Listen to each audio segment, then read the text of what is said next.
ভারতের সিনেমা ভুবনে আলোড়ন তুলতে যাচ্ছে এস রাজামৌলি ও মহেশ বাবু জুটি। বাহুবলী ও RRR দিয়ে রীতিমতো ভারতের গণ্ডি পেরিয়ে বিদেশের পর্দা কাঁপিয়েছেন। ব্লকবাস্টার এ দুই সিনেমার পর আরও বড় ক্যানভাস ও বাজেটের সিনেমা বারাণসীর কাজ দ্রুত এগিয়ে নিচ্ছেন রাজামৌলি।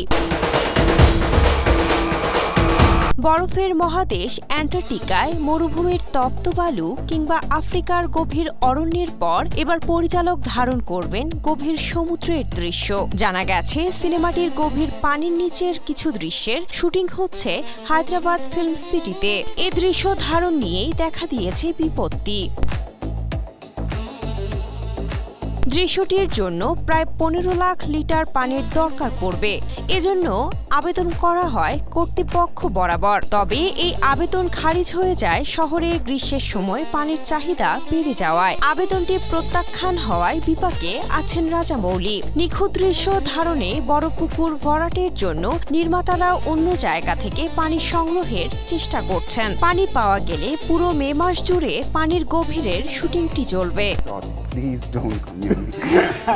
রাজামৌলির এই উচ্ছ্বাবিলাসী প্রজেক্টের কাহিনী ত্রেতা যুগ থেকে কলিযুগ পর্যন্ত হাজার বছরের সময়কাল জুড়ে বিস্তৃত। সিনেমাটিতে মূল ভূমিকায় অভিনয় করেছেন মহেশ বাবু।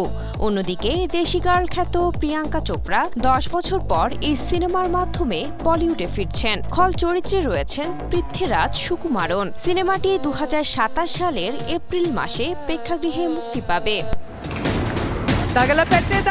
Cynthia Akhtari, Asia post.